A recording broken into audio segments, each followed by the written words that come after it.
नमस्कार, मैं अशोक कुमार पांडे और स्वागत है आपका द क्रेडिबल न्यूज पर। अल मायादीन में यह खबर आई है कि ईरान को न्योता मिला है मक्का पैक्ट में शामिल होने का, यानी सऊदी अरबिया, तुर्की और पाकिस्तान के बीच जो पैक्ट हुआ है उसमें शामिल होने का न्योता मिला है ईरान को। पाकिस्तान के समा टीवी ने कहा है कि ईरान अभी तक इस पर सोच रहा है, यानी ईरान ने इसको खारिज नहीं किया है।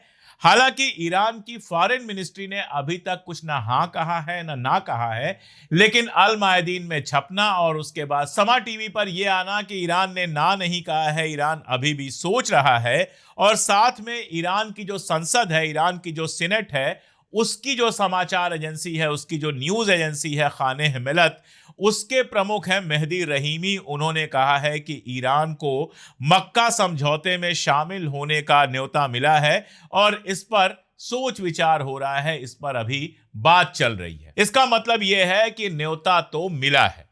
इसका मतलब यह है कि सऊदी अरबिया, तुर्की और पाकिस्तान के समझौते में ईरान से कहा गया है कि तुम भी शामिल हो जाओ, कहीं कोई दिक्कत नहीं है।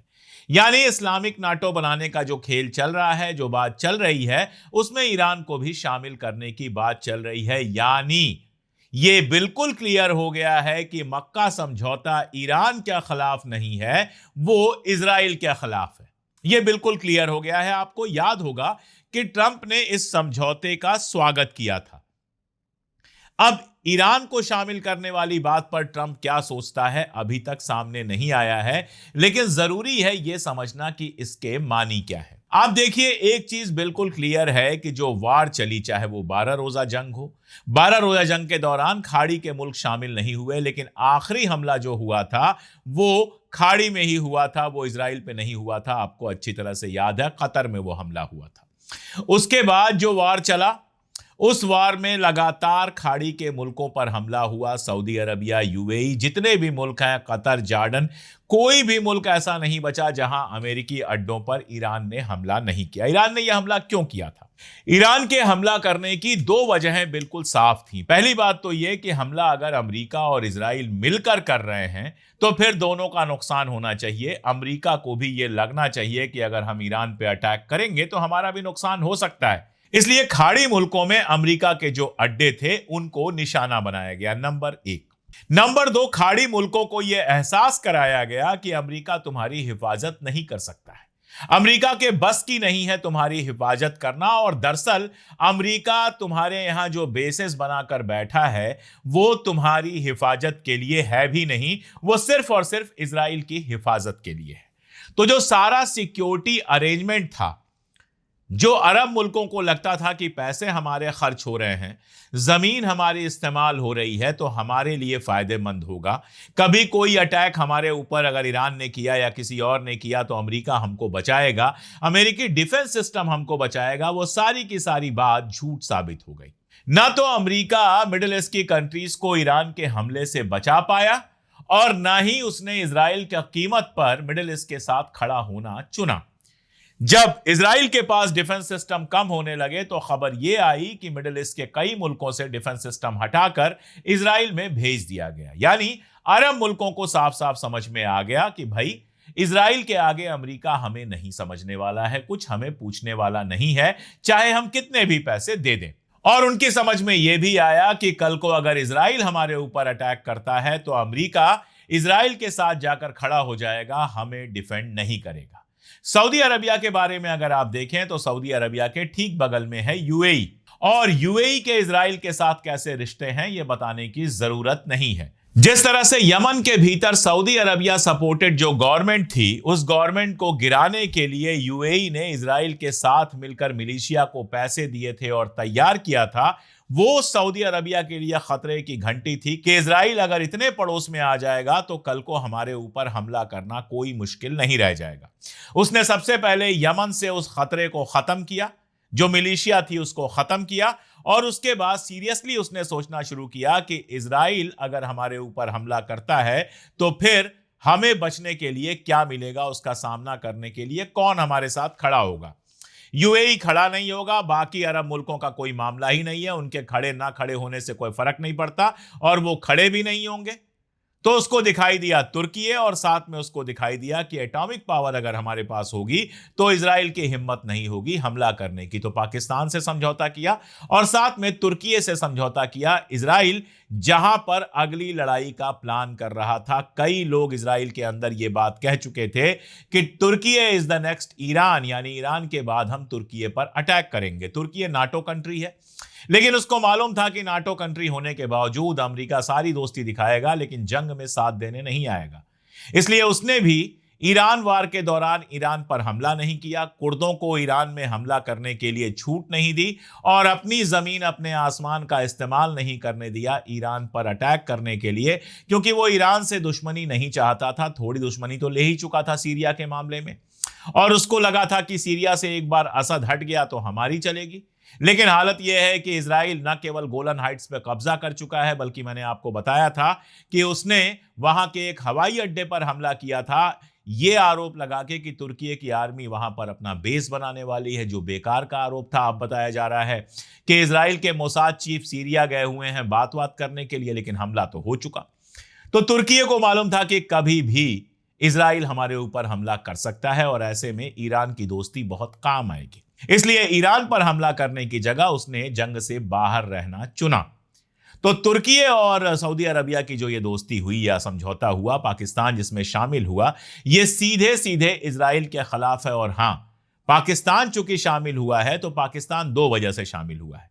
पहला तो यह कि सऊदी अरबिया से उसको पैसे रुपए मिल सकते हैं, उसकी जो फाइनेंशियल जरूरतें हैं वो पूरी हो सकती हैं। तुर्की से उसको हथियार मिल सकता है और दूसरा यह कि हिंदुस्तान से अगर कभी कोई लड़ाई होती है तो उस समय सऊदी अरबिया और तुर्की से उसको मदद मिल सकती है। तो सबके अपने अपने स्वार्थ थे और अपने अपने स्वार्थ होते हैं तभी कोई समझौता होता है। इंटरनेशनल समझौता तभी होता है जब दोनों पक्षों को कोई लाभ होता है। अब इसमें आपको पता है कि इजिप्ट को भी शामिल होना था, आखिरी टाइम पर यूएई की वजह से इजिप्ट शामिल नहीं हुआ। कल को शामिल हो जाए तो कोई बहुत बड़ी बात नहीं है, लेकिन फिलहाल सीसी ने यह हिम्मत नहीं दिखाई है।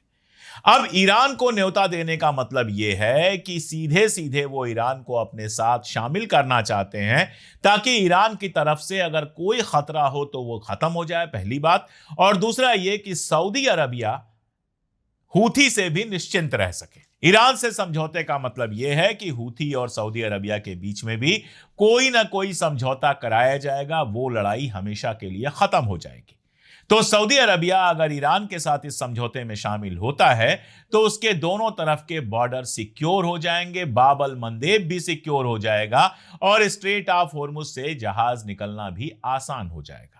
अगर अभी की बात देखें तो स्ट्रेट ऑफ हॉर्मुज पूरी तरह से बंद रखा है और स्ट्रेट ऑफ हॉर्मुज पर अपना कंट्रोल मजबूत करने के लिए ईरान ने एक कानून बना दिया है, बाकायदा एक लीगल फ्रेमवर्क बना दिया है और जिसमें यह कहा गया है कि हॉर्मुज से गुजरने वाले जहाजों से पैसे लिए जा सकते हैं और पैसे के बदले में उन जहाजों को सिक्योरिटी दी जा सकती है, आने जाने की सुविधा दी जा सकती है।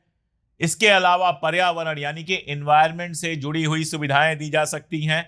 इसके अलावा जरूरत पड़ने पर उनका बीमा करवाया जा सकता है, उनकी सिक्योरिटी दी जा सकती है और उनको उनके जहाजों में ईंधन चाहिए होता है, वो ईंधन भी दिया जा सकता है, फ्यूल भी दिया जा सकता है। यानी हम आपको हर तरह की सिक्योरिटी देंगे, हर तरह की सुविधा आपको देंगे। अगर आप स्ट्रेट ऑफ हॉर्मुज से गुजरेंगे बदले में आपको पेमेंट करना पड़ेगा और इसको अब एक कानूनी जामा पहना दिया गया है, लीगल फ्रेमवर्क में डाल दिया गया है। अब आप सोचिए अगर यह समझौता हो जाता है तो सऊदी अरब को इस फीस से छुट्टी मिल सकती है। सऊदी अरब से कहा जा सकता है कि तुम्हारे जहाजों से हम कोई फीस नहीं लेंगे और बदले में सऊदी अरबिया ईरान की माली मदद भी कर सकता है और सऊदी अरबिया के साथ ईरान के जो तिजारती रिश्ते हैं वो और ज्यादा मजबूत हो सकते हैं। और अगर यह गठबंधन बन जाता है, अगर यह अलायंस बन जाता है जिसमें ईरान भी शामिल है, तो आप यह समझिए कि इजराइल की कभी हिम्मत नहीं होगी इनमें से किसी के ऊपर अटैक करने की। यह एक एटॉमिक पावर इसमें शामिल है, इसमें सऊदी अरबिया एक इकोनॉमिक पावर शामिल है और एक मिलिट्री पावर शामिल है तुर्की। अब अगर उसमें ईरान की मिलिट्री पावर जिसने अभी अमेरिका को मात दी है वो भी शामिल हो जाती है, तो इसका सीधा मतलब यह है कि यह बेहद मजबूत अलायंस होगा जिसको छेड़ने की कोई भी कोशिश नहीं करेगा। इजराइल का जो डोमिनेंस बनाने का ख्वाब है, जो यूएई और इंडिया और साइप्रस को साथ में लेकर डोमिनेंस बनाने का जो प्लान था, न केवल मिडिल ईस्ट के अंदर बल्कि एशिया के बड़े हिस्से में अपना डोमिनेंस बनाने का जो प्लान था इजराइल का, अगर ईरान इसमें शामिल होता है तो वो प्लान तकरीबन हमेशा के लिए खत्म हो जाएगा। यह गजा के लिए भी अच्छी खबर हो सकती है, लेबनान के लिए भी अच्छी खबर हो सकती है, बाकी मुल्कों के लिए अच्छी खबर है ही। इकोनॉमिक सैंक्शन की बात ट्रंप कर रहा है। लग ऐसा रहा था कि सैटरडे संडे में कोई हमला हो सकता है, लेकिन आज मंडे है, किसी तरह का कोई हमला नहीं हुआ है, जिससे यह साफ हो रहा है कि अमेरिकी आर्मी का प्रेशर काम आ रहा है। अमेरिका ट्रंप ईरान पर हमले की हिम्मत नहीं जुटा पा रहा है। आसिम मुनीर समझौते के बारे में बात करने गए हैं या मक्का समझौते के बारे में बात करने गए हैं, यह बता पाना थोड़ा मुश्किल है। मक्का समझौते में जिस तरह से ईरान को बुलाया गया है, बहुत साफ है कि इजराइल के लिए दिक्कतें और बढ़ने वाली हैं और आगे क्या होगा यह अभी तुरंत कह पाना बहुत मुश्किल है। मैं अभी भी ये मान के चल रहा हूं, अभी भी जो हालात हैं वो ऐसे हैं कि जंग कभी भी कैसे भी शुरू हो सकती है। लेकिन इतना समझ में आ रहा है कि अमेरिका इस बार जंग शुरू करने से पहले काफी सोच समझ लेना चाहता है, बाकी सारे ऑप्शन अपना लेना चाहता है। और ईरान इस बार बजिद है कि अगर जंग होगी तो जंग लड़ेंगे, और अगर बात होगी तो सिर्फ और सिर्फ मेमोरेंडम ऑफ अंडरस्टैंडिंग में जो चीजें तय हुई थी उस पर बात होगी, उसके अलावा कोई भी बात नहीं होगी।